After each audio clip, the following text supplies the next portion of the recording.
La prunelle de ses yeux, c'est l'histoire d'un homme qui, en une nuit, a absolument tout perdu. Et notamment deux choses extrêmement importantes. Sa vue, puisqu'il est devenu aveugle sans savoir pourquoi, puisqu'il a perdu la mémoire aussi. Et surtout son fils, Victor, qui a été assassiné à l'âge de 17 ans. Et Victor et son père ne s'entendaient pas très bien, ils se connaissaient extrêmement mal l'un l'autre, ils se jugeaient beaucoup. Et 13 ans plus tard, cet homme qui vit avec une culpabilité énorme, celle de ne pas avoir su sauver son fils quelque part, parce que peut-être que s'il l'avait compris, il aurait pu empêcher que son fils soit assassiné. Et bien, 13 ans plus tard, il découvre un indice, une piste qui le met sur la trace du tueur de son enfant. Et cet homme qui n'a plus rien à perdre, qui a complètement changé du tout au tout en 13 ans, va nourrir l'idée un peu folle que non seulement il peut lui tout seul faire la lumière sur la mort de son fils, mais aussi peut-être refaire la lumière dans sa vie et recouvrer la vue en mettant la main sur cet assassin. Et donc en fait il va s'élancer dans une espèce de road trip à la poursuite du coupable, mais il est aveugle et pour ça il a besoin d'aide. Il a besoin de quelqu'un qui va lui servir de guide dans toute la France, qui va lui servir de chauffeur. Et en fait il va engager une jeune femme, Maya, qui vit en Irlande et qui est française. Et Maya en fait c'est une femme extrêmement fragile et inconsciente de ses propres forces. C'est une femme qui est extrêmement mal dans sa peau parce que déjà physiquement elle se déteste et moralement bien plus encore. Elle a un problème d'alcoolisme et l'alcoolisme au féminin c'est quelque chose dont on parle très peu au final et je trouve que c'est bien de pouvoir aussi aborder ce thème-là. Et voilà, et ces deux personnages, ces deux personnes que tout oppose, l'aveugle et la femme qui est dans le brouillard, vont ensemble à tâtons essayer de faire la lumière sur la mort de Victor. Et sauf que Maya n'est pas vraiment au courant des intentions de Gabriel, donc l'aveugle, et elle va les découvrir au fur et à mesure, sauf qu'elle va très vite se rendre compte qu'elle est en danger. Voilà. Et La prunelle de ses yeux, c'est vraiment un roman auquel je tiens beaucoup parce que c'est mon roman le plus lumineux, j'ai envie de dire, dans les thrillers que j'ai pu écrire jusqu'à présent. C'est-à-dire que c'est un roman noir, mais il y a une touche d'espoir, mais il y a, je sais pas, cette petite fragilité, cette petite lueur d'amour, de bienveillance, enfin des choses qui me sont très chères dans la vie de tous les jours et qu'habituellement je mets pas trop dans mes romans. Donc j'y tiens énormément et puis parce qu'en fait il y a plein de thèmes qui me sont chers dans ce roman. C'est un roman qui parle des femmes, voilà, et qui est un roman féministe peut-être, que j'ai mis ça exprès. C'est une vraie citation, hein, ce truc. Voilà. En gros, ça dit que le féminisme encourage les femmes. Alors, je lis pas d'ici, mais on vous mettra une petite légende, j'imagine. Voilà, ça parle de féminisme, ça parle aussi du phénomène du bizutage, pardon, et non pas du bisoutage, hein, qui ne veut rien dire et qui serait un peu plus sympa dans l'idée. Non, du bizutage, du harcèlement scolaire, du phénomène du bouc émissaire, toutes ces choses-là qui sont liées, j'essaye de les raconter et peut-être de trouver des pistes d'explication à ces phénomènes qui sont extrêmement brutaux et dévastateurs pour les victimes. Voilà, je parle aussi de l'homosexualité et de la façon dont c'est perçu dans la société et de la difficulté que peuvent avoir de jeunes homosexuels à juste être ce qu'ils sont, je vois pas en quoi ça emmerde le monde, mais bref, ça en emmerde encore. Donc, en fait, j'estime que écrire un livre, quand on a la chance de pouvoir écrire un livre et cette responsabilité aussi d'être lu, être un peu militant, ça fait pas de mal. En tout cas, essayer de faire passer des idées ou du moins des pistes de réflexion, parce que l'idée c'est pas de dire aux gens ce qu'ils doivent penser ou pas, surtout pas, mais c'est juste de leur montrer d'autres façons peut-être d'aborder les choses, et ça peut être ça peut être intéressant. Voilà, il y a beaucoup de thèmes qui me sont chers et par conséquent, c'est un livre qui me touche, moi, beaucoup.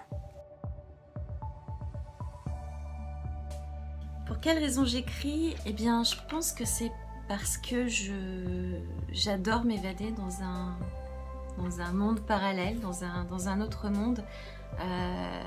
Voilà, je pense que en fait, j'aime raconter des histoires et j'aime me raconter des histoires.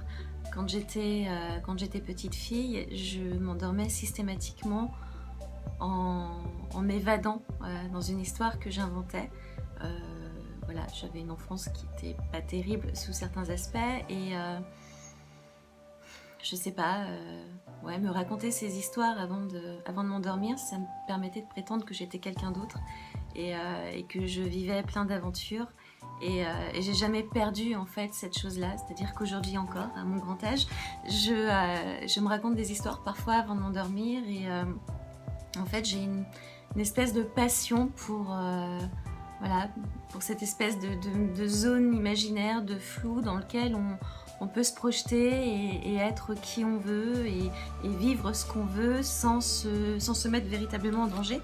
Et je pense que c'est ce que je fais avec les thrillers notamment, parce que ce sont des histoires tout de même assez dures, on n'a pas forcément envie de se projeter dans ce que je raconte en règle générale. Pour le young adulte, c'est un petit peu différent parce que là les univers sont absolument géniaux de mon point de vue. C'est pour ça en fait j'ai plaisir à les imaginer, donc je suis contente d'en parler. Mais pour les thrillers, je pense aussi que ça a une fonction cathartique quelque part.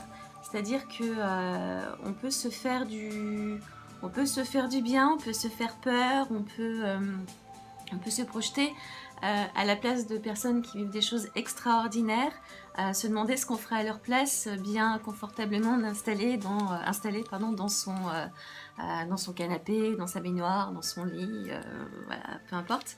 Et voilà, c'est ce que j'aime en fait dans le fait d'écrire, c'est parce que déjà moi je suis ma première lectrice et donc du coup ça m'embarque dans des histoires extraordinaires et puis parce que je trouve ça chouette de permettre à des personnes qui me lisent d'embarquer avec mes personnages et de vivre d'autres choses et de s'évader de leur quotidien pendant un instant.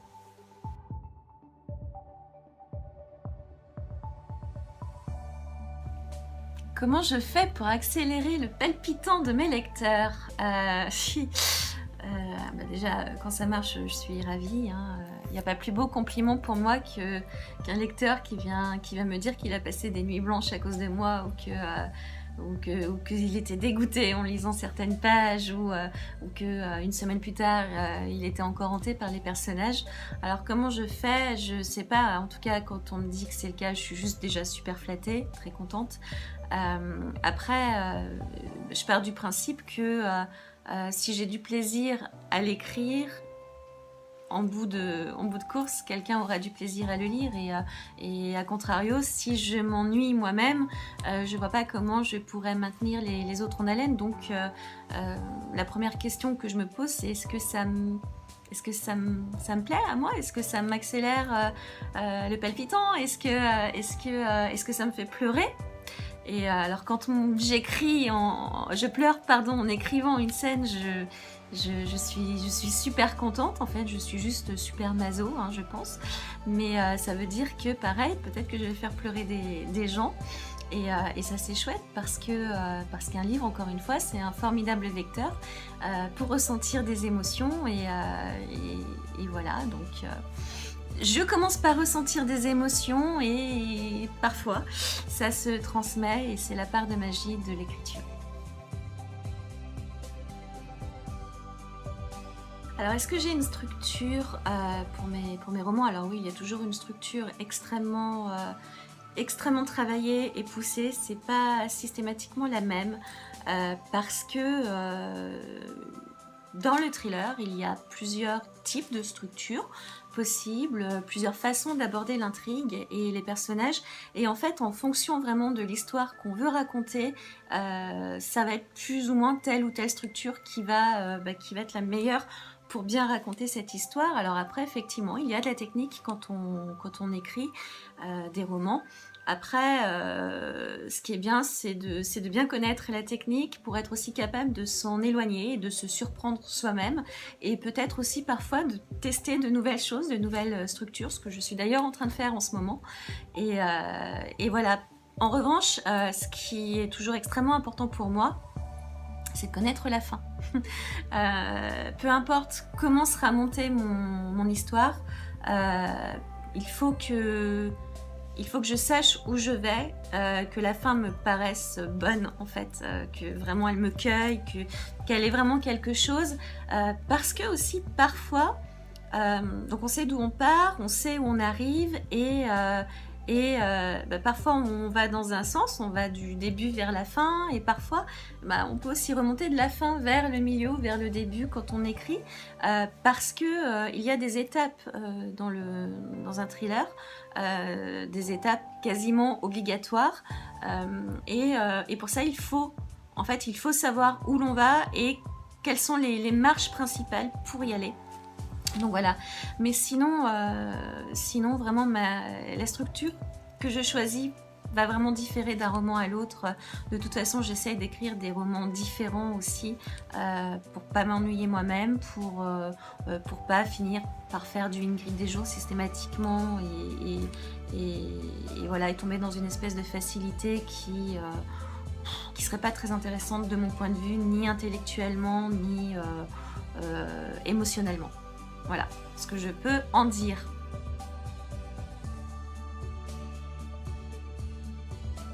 Alors, est-ce que j'aimerais qu'un de mes romans soit adapté au cinéma? Évidemment, hein, je ne vais pas dire non.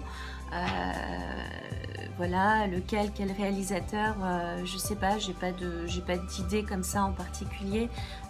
Pour moi, ce qui fait vraiment la différence, mais que ce soit pour écrire un roman, écrire un scénario ou être adapté, c'est l'envie. C'est-à-dire que si en face de moi j'ai un réalisateur qui a vraiment envie et qui a des vraies propositions à me faire sur le roman, je serais partante à 100% qu'il soit, je sais pas, que ce soit Tarantino, Spielberg ou Jean Tartampion, qui est mon voisin de pâté de maison. Je m'en fiche en fait, ce qui m'intéresse c'est vraiment l'intention. En fait, de l'intention artistique et ce que la personne a compris, et ce que la personne a envie de transmettre. Voilà, sinon, alors c'est un peu une réponse de fourbe que je vais vous faire, mais tant pis.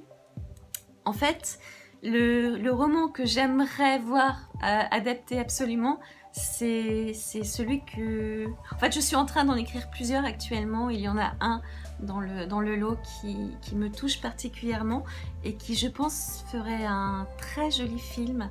Voilà, ce serait une petite bulle de poésie, parce que c'est vraiment, ça n'a rien à voir avec ce que je fais habituellement. Et je peux pas vous en dire plus parce que le projet est top secret. Mais s'il pouvait être adapté, je serais hyper fière et touchée. Voilà.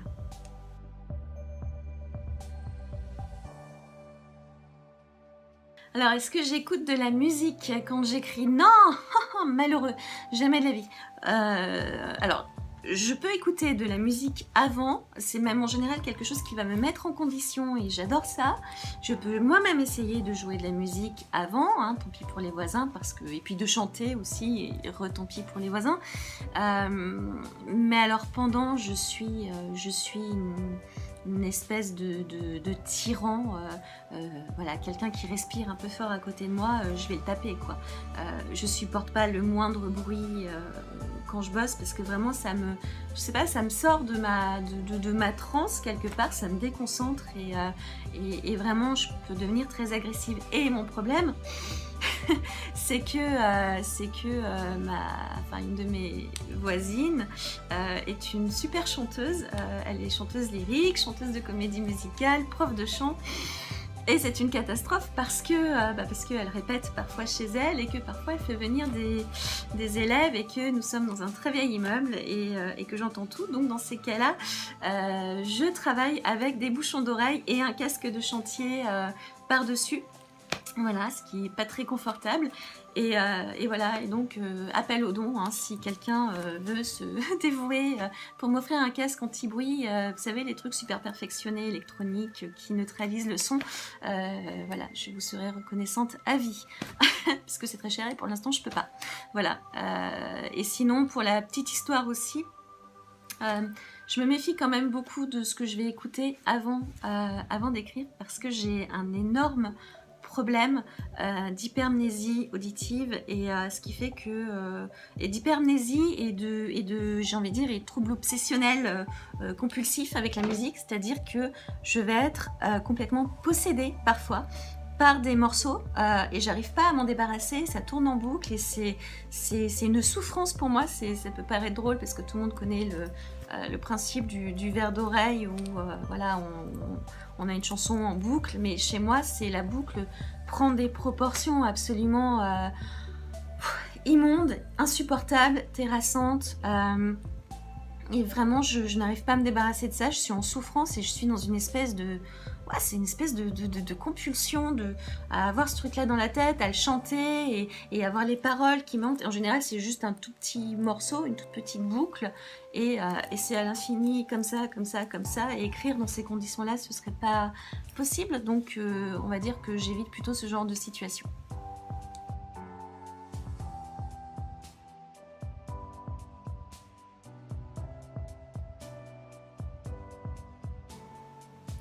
Alors, est-ce que je m'inspire de personnes réelles pour écrire mes romans? Oui, souvent. Alors que ce soit des gens juste croisés dans la rue, que ce soit des physiques qui m'ont marqué, de personnes connues, hein, ça arrive. Après, des personnes que j'ai vraiment rencontrées et connues, bien sûr que ça m'arrive. On s'inspire toujours de ce qu'on vit, de ce qu'on connaît. Par conséquent... que ce soit pour mon premier où je me suis dans Echo inspirée d'un cas réel auquel j'avais été confrontée, donc là c'était un peu particulier, ou de personnes que j'ai côtoyées ou que je côtoie encore, ou parfois je mets aussi le nom d'amis dans mes bouquins, comme des petits voilà, si je peux transformer un pote barbu en dame pipi, ça m'amuse énormément. Voilà. Sinon, ouais, j'ai une anecdote. Alors, je ne dirais pas pour lequel de mes livres, mais il se trouve que pour l'un d'entre eux, une personne de mon entourage a cru reconnaître beaucoup de nos connaissances communes. Ce qui était peut-être le cas, hein, je ne sais pas. Et donc, je prenais un verre avec cette femme. Et en fait elle me dit: oh là là, j'ai reconnu un tel, bah dis donc, tu les as vraiment pas épargnés, hein, heureusement que moi je suis pas dedans. Je vous laisse deviner la suite, elle était dedans, c'était un personnage absolument abominable, en plus non qu'elle soit abominable dans la vraie vie, mais je l'avais vraiment transformée voilà, en quelqu'un de pas terrible. Et physiquement c'était elle, dans la façon de parler c'était elle, bon évidemment elle n'avait pas le même nom, et elle ne s'est pas reconnue. Et en fait c'est ça qui est absolument dément, c'est que les gens ne se reconnaissent pas. Quand vous les évoquez, quand vous leur prenez quelque chose pour le mettre dans un roman, ils se reconnaissent pas, c'est assez drôle. Et sinon pour la petite histoire, en fait, quand j'aime vraiment pas quelqu'un, ou que quelqu'un m'a fait du mal, il a des chances de se retrouver torturé ou assassiné dans un de mes bouquins, j'avoue. Mais en même temps, c'est bien l'avantage d'être auteur. Et à contrario, quand je mets un personnage qui est inspiré d'un proche, ce sera jamais ni l'assassin, ni la victime. En gros, il n'y aura rien de négatif autour de lui. Voilà.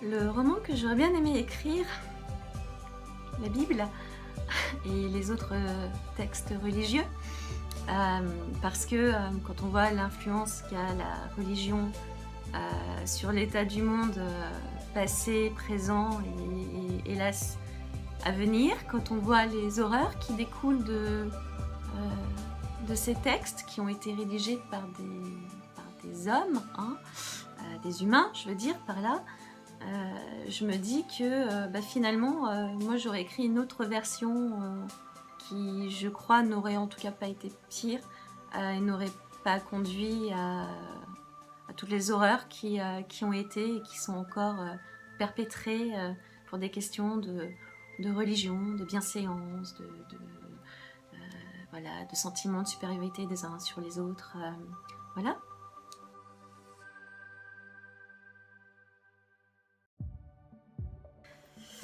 Qu'est-ce que je pense de l'écriture inclusive? À votre avis, qu'est-ce que j'en pense de l'écriture inclusive? Je suis pour, bah ouais, je suis pour. Alors oui, ça va alourdir les textes parfois, mais nier la moitié de la population et leur mettre dans le crâne dès la naissance que, que les femmes sont le sexe faible, que l'homme l'emporte, que le masculin l'emporte sur le féminin, une profession, plus elle est noble, moins elle est écrite au féminin. Je trouve ça juste abject, et si le prix à payer c'est d'alourdir un peu l'écriture officielle, la belle affaire. Je veux dire, la langue française est une langue vivante, ce qui veut dire par définition qu'elle est censée évoluer et pas rester coincée dans une rigidité qui arrange certains et qui dénigre d'autres. Je suis aussi pour la féminisation, la vraie féminisation des mots masculins, des professions masculines qui ne le sont pas encore. Et je vais prendre un exemple qui est tout trouvé. Je vais prendre l'exemple du mot auteur. Voilà, et de son féminin qui existe depuis un bail et qui est autrice et non pas auteur avec un E, qui est une jolie tentative de reféminiser le mot, mais qui n'est pas le vrai mot. Il faut savoir que c'est le cardinal de Richelieu qui, ne supportant pas que les femmes puissent avoir des professions intellectuelles, a fait supprimer par l'Académie française le féminin du mot auteur, qui était autrice. Et pour preuve, on va prendre un autre mot qui est construit sur le même modèle. On va prendre acteur, actrice. Là, ça lui posait aucun problème parce que dans son petit cerveau, il se disait que bon, l'actrice, c'est pas grave, c'est quelqu'un qui fait commerce de son corps, c'est pas forcément quelqu'un de très intelligent, voilà, hashtag merci les actrices. Et donc voilà, on a conservé acteur, actrice, mais alors par contre auteur, autrice, non. Et je suis pour la réhabilitation des mots qui ont été supprimés par l'Académie française sous l'influence de Richelieu, et je suis pour une féminisation, des mots masculins, et pourquoi pas aussi une masculinisation de mots qui seraient exclusivement féminins, même s'il n'y en a pas des masses. Et surtout, ne me sortez pas sage-femme, s'il vous plaît, parce que sage-femme, pour la petite histoire, c'est quelqu'un sage, ça vient de sapiens, hein, c'est qui a la connaissance des femmes. Donc ça veut dire qu'une sage-femme, c'est une femme qui a la connaissance des autres femmes, mais un sage-femme, c'est un homme qui a la connaissance des autres femmes. Si on dit un sage-homme, ça veut plus rien dire. Voilà.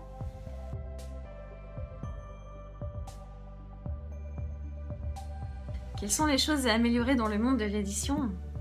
Eh bien, j'ai envie de vous renvoyer au site de la Ligue des auteurs professionnels qui a été créée le 6 septembre 2018 par plusieurs auteurs dont Johanne Sfar, Tatiana de Renesse, Samantha Bailly, qui a fait un travail incroyable, Samantha, par moi aussi et par d'autres membres, d'autres auteurs qui justement en ont marre des conditions de vie de plus en plus précaires des auteurs, parce que il faut savoir que les auteurs en France sont extrêmement pauvres et précaires. Je ne vais pas vous faire tout le chapitre qui serait un peu long et rébarbatif, mais véritablement, dites-vous bien qu'aujourd'hui la création littéraire est en danger, parce que si les auteurs ne parviennent plus à vivre de leur plume, ce qui est déjà le cas pour beaucoup d'entre eux, hein, beaucoup d'auteurs ont un travail à côté, et si les conditions sont de plus en plus décourageantes, ce qui est le cas actuellement avec les changements de régimes fiscaux engrangés par le nouveau gouvernement, eh bien, si les gens sont étranglés quand ils écrivent et qu'ils n'ont que des ennuis financiers, des soucis, ils vont arrêter de le faire et finalement ceux qui continueront d'écrire, ce seront les gros vendeurs, hein, les vendeurs de best-sellers toutes les voix originales, toutes les réflexions différentes et toutes ces jolies histoires qui sortent de tous ces jolis cerveaux, eh bien ça n'existera plus. Déjà qu'on est quand même extrêmement menacé par certains géants de la vente en ligne qui se veulent aussi éditeurs et qui tuent peu à peu nos libraires et nos éditeurs. Voilà, si on ne veut pas se retrouver dans un monde complètement standardisé avec une création littéraire et artistique en règle générale, hein, parce que c'est un problème qu'ont les auteurs, mais les artistes, je pense notamment aux artistes plasticiens par exemple, ont aussi à peu près les mêmes problèmes. Je pense qu'il faudrait vraiment arriver à professionnaliser ces métiers et à les faire reconnaître et à leur faire obtenir un véritable statut et une véritable rémunération. Vraiment, je vous renvoie aux documents que vous trouverez aussi bien sur mes réseaux sociaux que sur le site de la Ligue professionnelle des auteurs, de la Ligue des auteurs professionnels, pardon, je vais faire taper dessus. Voilà, parce que la situation est extrêmement délicate et plus on sera nombreux, auteurs professionnels, auteurs amateurs, auto-édités, peu importe, on est tous auteurs. Voilà, plus on sera nombreux, plus on pourra se faire entendre et plus on aura de soutien de la part de nos lecteurs, de nos libraires, mieux ce sera. Donc vraiment, je vous encourage à venir nous voir, nous rencontrer et aller sur ces réseaux. Auteur, autrice préférée, aujourd'hui j'en ai pas vraiment. En fait, moi c'est l'histoire ou la personnalité effectivement de l'auteur qui vont me faire lire son livre ou pas d'ailleurs. Mais on va dire que je garde beaucoup d'affection et de sympathie pour les auteurs qui ont égayé mon adolescence. Alors je pense évidemment à Stephen King, à Anne Rice, à Barjavel, Maupassant. Qu'est-ce que j'étais fan de Maupassant. Voilà, après j'aime bien Murakami. En fait c'est un peu vraiment, j'ai pas un auteur préféré en fait, parce que je vais lire un livre en fonction de la sensibilité du moment. Donc voilà, j'ai envie de dire, ça dépend du moment, voilà. Alors mon livre de chevet, alors déjà je lis pas avant de m'endormir, donc c'est pas sur ma table de chevet. En fait, donc en ce moment je suis en phase d'écriture assez intensive et quand je suis en phase d'écriture je ne lis pas de romans, je lis plutôt d'autres choses. Donc là je suis toujours sur L'art subtil de s'en foutre qui est vraiment sympa, j'aime beaucoup. C'est voilà, c'est un peu une leçon de vie avec beaucoup d'humour et de bon sens, donc j'ai plutôt plaisir à lire ça. Sinon je viens de terminer 2 courts bouquins, l'un sur les bienfaits de la vitamine D. Voilà, je vous encourage à vous renseigner sur la vitamine D. Je pense que si on se supplémentait tous, on aurait beaucoup moins de problèmes de santé. Et un autre sur le jeûne intermittent. Voilà, vous savez tout. En ce moment, j'ai de grosses préoccupations sur la santé. Et le jeûne intermittent est le bouquin que je lis m'a été recommandé par mon éditeur d'ailleurs. Donc Glenn, je te remercie parce que c'était passionnant. Voilà. Ça, c'est très cool. Alors ça, ce sera dans le bêtisier, hein. Si ça n'a pas coupé, c'est dans le bêtisier. Coucou. Alors, attends. Est-ce qu'il y a... Merde. Bon, je coupe, hein. Ouais, alors là, je suis vraiment désolée, mais en fait, je filme ça avec mon téléphone, que j'ai mis sur une perche à selfie qui fait trépied, et comme c'était pas assez haut, en fait, j'ai posé la planche à selfie sur un roman, La Bête Noire d'ailleurs, de Ilara Tutti, sur le toit de l'enfer, voilà. Et ben c'est tellement le toit de l'enfer que mon truc est tombé, je suis désolée. Je suis navrée. Merde, je peux éteindre comme ça en plus. Tu couperas ça, hein. Ouais.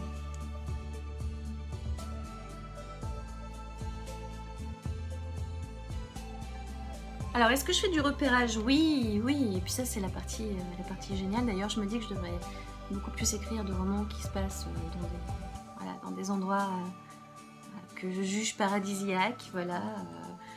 Donc plutôt l'Islande, plutôt le Grand Nord, plutôt l'Irlande, même si ça, je l'ai déjà fait, je me lasse pas de ces paysages-là. Et ouais, c'est hyper important pour moi de connaître l'endroit que je décris. Je suis incapable d'écrire un truc qui se passe, qui se passerait en Chine ou même aux États-Unis que je connais très mal. Parce que vraiment pour moi, on arrive d'autant mieux à créer une ambiance qu'on en est imprégné soi-même, c'est-à-dire que entre ce qu'on va voir à la télé ou sur Google Maps ou on va pas vraiment prendre la température d'un lieu, d'un quartier, d'une vie de quartier, du rythme du quartier, des odeurs, des bruits, des accents, des mots d'argot, la façon dont les gens s'habillent, de comment ça circule. En fait, ne serait-ce que dans une ville comme Paris, où j'habite, en fait, selon l'arrondissement et selon le quartier dans lequel on est, on se rend compte effectivement que c'est une vie complètement différente. C'est vraiment, c'est des petits univers, qui sont disséminés ici et là. Et pour moi, du coup, c'est vraiment important de saisir l'essence du lieu dont je parle pour pouvoir bien le décrire et bien le faire ressentir au lecteur.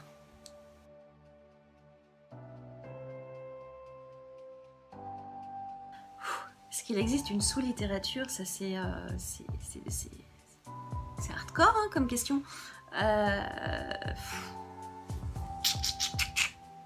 vais mettre les pieds dans le plat. Je qualifierais pas ça de sous-littérature parce que qui suis-je hein, pour dire ça? Puis ce serait juger l'écriture en elle-même et voilà. Mais par contre, il y a une catégorie littéraire qui m'exaspère en fait, véritablement. Là, je suis désolée, je vais pas me faire que des amis, mais tant pis. C'est la dark romance, voilà. J'ai découvert ça il y a quelques temps, hein, parce que c'est quand même un phénomène de mode, disons-le. Et grosso modo, des histoires où on a des gamins ou des gamines qui se font enlever, séquestrer, battre au sang, torturer, violer par tous les trous, avec Dieu sait quoi, et qui finissent par tomber éperdument amoureux de leur tortionnaire, qui lui-même va tomber amoureux, etc. Je trouve ça clairement à vomir. Parce que pour moi, c'est faire l'apologie d'actes qui sont inqualifiables, impardonnables, que le viol, la pédophilie, la torture, ce sont des crimes, hein, et que ça n'a rien de romantique, ça n'a rien d'excitant. Alors, on peut avoir le fantasme hein, du viol, c'est un fantasme qui est assez communément répandu, et évidemment, ces choses-là surfent là-dessus. Après, je trouve que ce sont des livres malhonnêtes pour les vraies victimes de ces choses-là, et malhonnêtes pour les lectrices, parce que ce sont essentiellement des lectrices.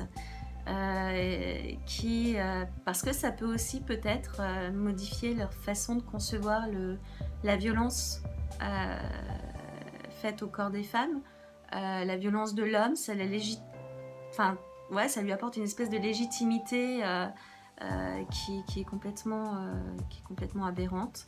Et puis ces histoires d'amour merveilleuses après avoir eu des fistules rectales à force d'avoir été violée, pardonnez-moi, mais ça s'appelle le syndrome de Munchausen. Ça s'appelle le syndrome de Stockholm. Et le syndrome de Stockholm, c'est un état de détresse psychologique intense qui le provoque. C'est une emprise totale sur un individu qui le provoque et c'est certainement pas quelque chose de souhaitable, de sexy ou de romantique. Donc je suis assez remontée contre ce genre-là.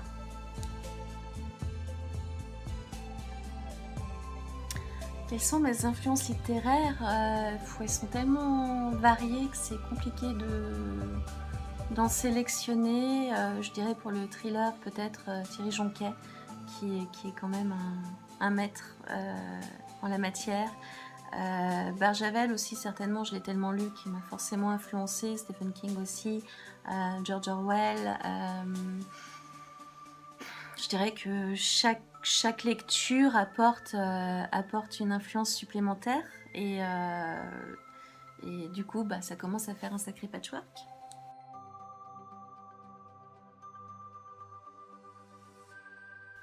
Est-ce que je connais l'auteur du livre sans nom? Enfin, est-ce que je connais son identité? Oui, bien sûr.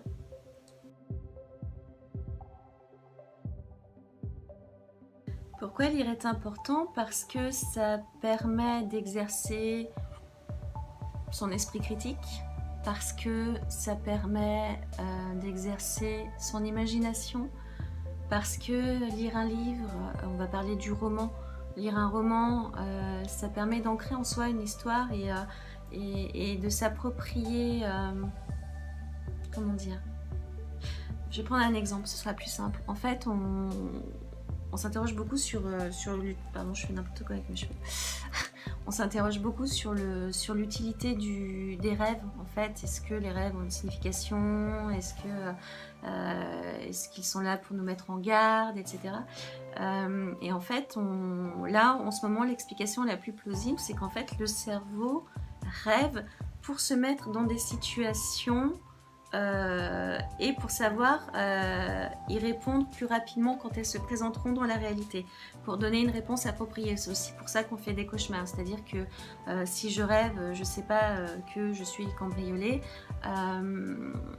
dans mon rêve, en fait, je vais avoir un certain type de réaction émotionnelle notamment, et si jamais ça m'arrive dans la vraie vie après ça, mes réactions seront peut-être moins fortes ou plus appropriées parce que j'aurais anticipé d'une certaine façon et je pense que une histoire qu'on lit fait aussi un peu le même effet parce que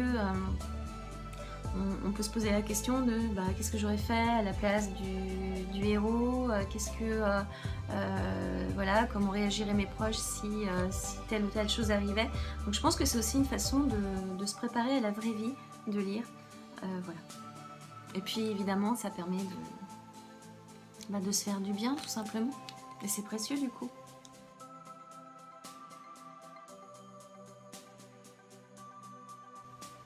Comment permettre à tous l'accès à la culture dans le monde? Bien déjà, j'ai envie de dire, en la faisant descendre dans le monde un maximum,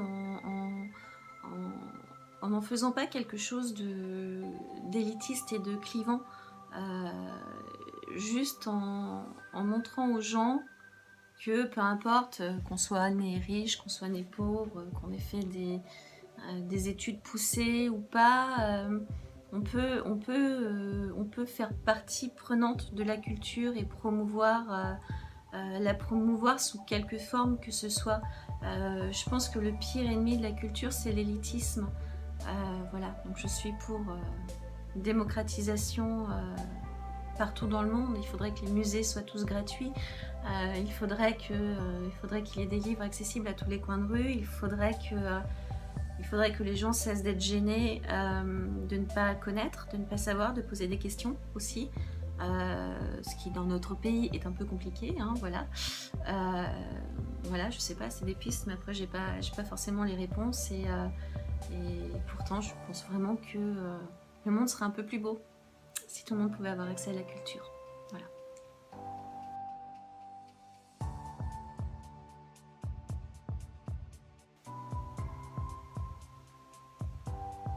Je ne crois pas. Je ne sais pas. Je m'en souviens pas. En revanche, j'ai des souvenirs très précis concernant un de mes romans qui s'appelle Sa vie dans les yeux d'une poupée. où dès le 3e chapitre, l'héroïne vit un viol absolument monstrueux et qui, lui, pour le coup, contrairement à la Dark Romance, n'est pas érotisé. Et il est extrêmement cru, il est extrêmement réaliste, il est extrêmement brutal. Il y a d'ailleurs eu des gens qui sont venus me voir pour me dire qu'ils n'avaient pas pu pousser la lecture plus loin parce que c'était insoutenable, ou qui sont venus m'engueuler carrément parce que j'aurais pas dû écrire ça comme ça, parce que j'aurais mieux fait de suggérer, et qui me donnaient des leçons d'écriture, en tout cas qui me disaient comment j'aurais dû écrire mon propre roman, ce qui est toujours délicieux, mais peu importe. Et avec ce roman, j'ai fait quelques rencontres de femmes qui ont été victimes de viol. Et alors je vais pas dire que ça leur a sauvé la vie, ou voilà, ou sauvé tout court, c'est pas la question. Mais par contre, ces jeunes femmes qui sont venues me voir après avoir lu Sa vie dans les yeux d'une poupée m'ont remerciée, parce que victimes de viol elles-mêmes, elles étaient reconnaissantes d'une certaine façon que la scène de viol soit vraiment décrite comme quelque chose d'abominable et justement de ne pas érotiser. Il y en a une d'entre elles qui est venue me voir en me disant qu'en lisant ce chapitre, elle avait réalisé qu'elle avait subi un viol. Et elles m'en parlaient, enfin toutes ces femmes qui sont venues m'en parler, m'en ont parlé avec des larmes dans les yeux.